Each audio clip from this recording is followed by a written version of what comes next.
semuanya, kami dari kelompok Organizational Behavior yang terdiri dari Jevina, Abril, Sabita, Yumna, dan Vanda. Pada video kali ini kami akan membahas konsep dasar Organizational Behavior serta beberapa teori penting yang menjadi landasan praktik dalam Human Performance Technology atau HPT. Yuk kita mulai. Konsep dasar Organizational Behavior. Organizational Behavior adalah ilmu yang mempelajari bagaimana manusia berpikir, berperilaku, dan berinteraksi di dalam organisasi. Bidang ini berakar dari beberapa cabang psikologi, seperti yang pertama, psikologi umum, yaitu ilmu tentang pikiran dan perilaku individu atau kelompok.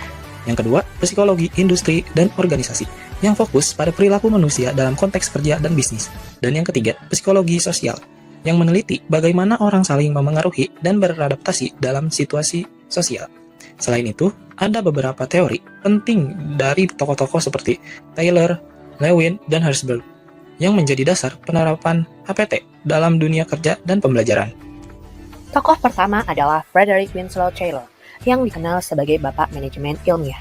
Ia percaya bahwa efisiensi kerja dapat ditingkatkan melalui metode ilmiah. Taylor mengusulkan 4 prinsip utama. Yang pertama, setiap pekerjaan dilakukan berdasarkan ilmu yang pasti, bukan kebiasaan. Yang kedua, pekerja dipilih dan dilatih secara ilmiah. Yang ketiga, manajemen dan pekerja harus bekerja sama untuk mencapai hasil terbaik. Yang keempat, tanggung jawab dibagi secara adil antara manajer dan pekerja. Ia juga mengembangkan urutan metode kerja.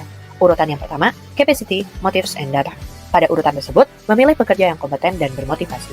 Lalu, urutan yang kedua, knowledge and instrument. Pada urutan tersebut, memberi pelatihan dan alat kerja yang efisien. Urutan yang ketiga, data and incentive. Memberikan umpan balik dan penghargaan bagi kinerja yang baik. Dengan cara ini, Taylor menunjukkan bahwa produktivitas tinggi bisa dicapai melalui sistem kerja yang terukur dan ilmiah. The Hawthorne Studies. Penelitian ini dikembangkan di Western Electric Company's Hawthorne Works pada tahun 1924 sampai 1932. Awalnya, penelitian ini ingin mengukur pengaruh kondisi fisik seperti pencahayaan dan jam kerja terhadap produktivitas. Namun, hasilnya justru mengejutkan. Produktivitas meningkat bukan karena faktor fisik, tapi karena pekerja merasa diperhatikan dan dihargai. Fenomena ini disebut Hawthorne Effect. Ada 3 eksperimen utama. 1. Illumination Experiments, menunjukkan perhatian meningkatkan produktivitas. 2. Relay Assembly Test Room, menunjukkan pentingnya hubungan sosial. 3. Bank Clearing Observation Room, memperlihatkan bahwa norma kelompok bisa mengaruhi kinerja. Kesimpulannya, faktor sosial dan psikologis memiliki peran besar dalam motivasi dan performa kerja manusia.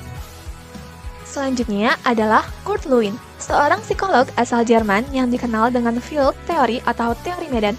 Lewin menjelaskan bahwa perilaku seseorang yang disimbolkan dengan B adalah fungsi dari individu dan lingkungan. Maka, sebagai rumusnya dituliskan sebagai berikut. Dalam organisasi, terdapat 2 gaya utama. Yang pertama, driving force atau pendorong perubahan.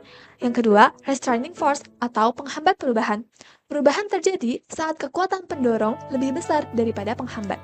Lewin juga mengembangkan force field analysis, yaitu alat analisis yang membantu organisasi dalam mengidentifikasi faktor pendukung dan penghambat perubahan agar strategi yang dibuat lebih efektif. Yang kelima, Frederick Herzberg Motivation Hygiene Theory. Menurut Herzberg, kepuasan dan ketidakpuasan kerja berasal dari 2 faktor yang berbeda. Yang pertama, faktor motivasi seperti pencapaian, pengakuan, dan peluang berkembang. Faktor ini mendorong seseorang untuk berprestasi. Yang kedua, faktor hygiene seperti gaji, kondisi kerja, dan hubungan dengan atasan. Hal ini jika tidak terpenuhi bisa menimbulkan ketidakpuasan. Teori ini juga banyak digunakan dalam HPT, misalnya untuk menganalisis penyebab rendahnya kinerja. Teori to practice. Dari seluruh teori yang telah dibahas, semuanya dapat diterapkan dalam praktik HPT. Antara lain, yang pertama, Taylor dengan Scientific Management, yaitu efisiensi dan pembagian tugas jelas. Yang kedua, Hawthorne Studies, itu untuk pentingnya perhatian dan hubungan sosial. Dan yang ketiga, Lewin dengan Field Theory, untuk memahami kekuatan, pendorong, dan penghambat perubahan. Dan yang keempat, Herzberg dengan Two Factor Theory, yaitu untuk mengelola kepuasan dan ketidakpuasan kerja. Jadi, keseluruhan teori ini membantu organisasi meningkatkan kinerja manusia secara ilmiah, terukur, dan humanis. Jadi, dapat kita simpulkan bahwa organizational behavior tidak hanya membahas mengenai efisiensi kerja, tetapi juga keseimbangan antara sistem, manusia, dan motivasi. Dengan memahami teori-teori ini, organisasi bisa menciptakan lingkungan kerja yang produktif dan sehat. Terima kasih sudah menonton video kami. Sampai jumpa di video berikutnya.